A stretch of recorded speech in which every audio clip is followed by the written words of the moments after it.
Hey guys, so this is like the first video I'm doing talking to you guys. I've put up a lot of videos of me fencing and just my story in general, but I don't think I've ever actually talked about myself or really have you guys heard my voice or seen me talk at all.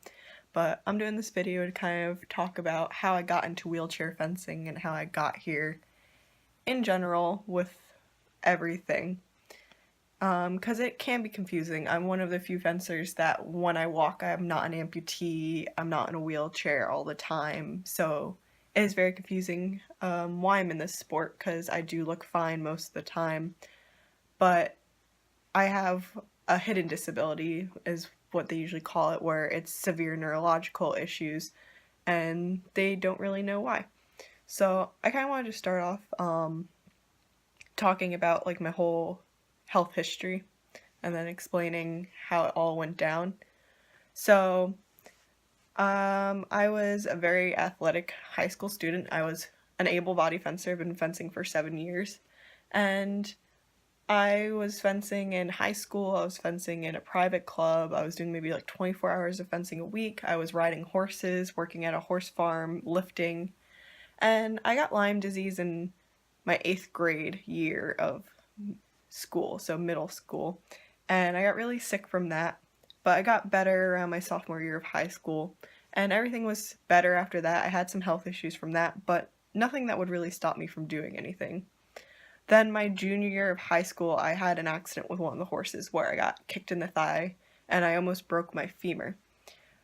Once again, I wasn't really discouraged by anything, and the healing process, they kept telling me, was gonna be faster than it was. And I think that was when I first started noticing that something was wrong, but wasn't really paying close attention to it. Um, they said it would just take a few weeks for the bruise to heal, but the bruise never showed up as fast as it would, and then it was still bothering me even to today.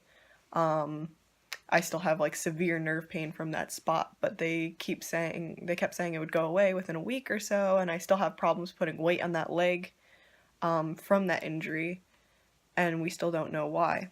But that's not even why I'm in the chair. I continued fencing after that healed, but that happened in April of 2015, and then in December of 2015, I was kind of walking around and I felt like I had a headache.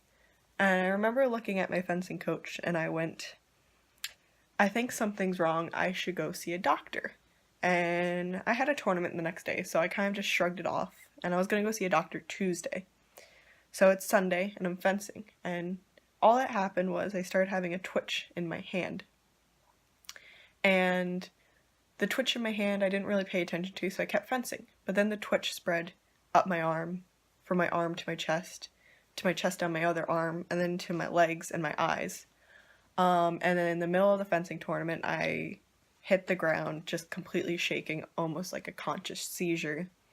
And I couldn't stop shaking, and I couldn't stop crying because it's scary not being able to stop yourself from shaking. And that was the start of everything. I was in the emergency room for 3 days. They couldn't tell me why, and they kicked me out of the hospital telling my mom it was psychological, I was stressed from school, and they wouldn't look at it any further. I went to see another neurologist for 3 months after that. When he couldn't find anything, he just said it was psychological again.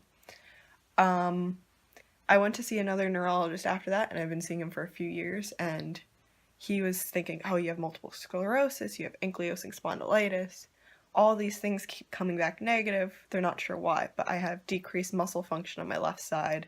I can't feel my left leg, I can't feel my left arm, I can't feel my hands, I can't feel my feet, I can't focus my eyes, I get severe migraines, I'm on epilepsy medication for tremors and migraines, and when I do feel my left side, it's excruciating nerve pain.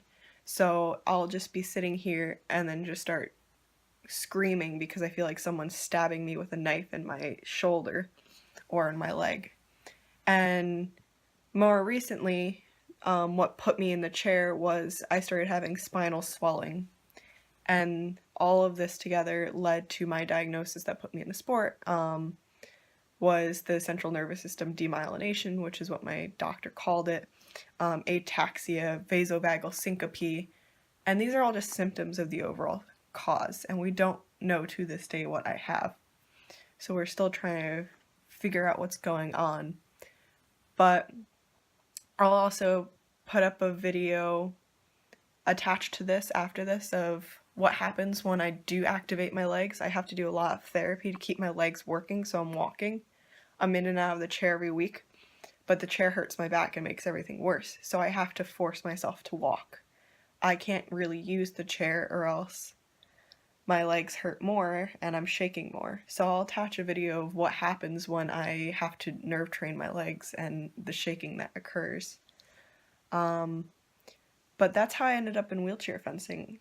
We still don't know why. I just collapsed one day at the age of like 17. And here I am, 21, and we still don't know why.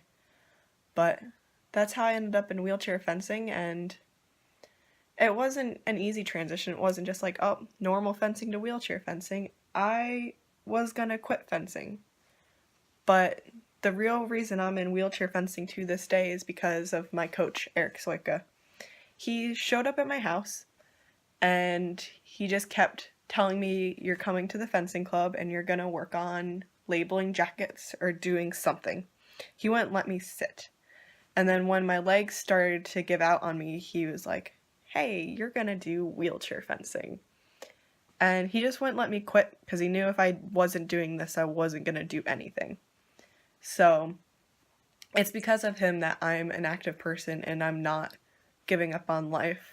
And I really owe it to him that I'm in the sport and doing all the things I'm doing today.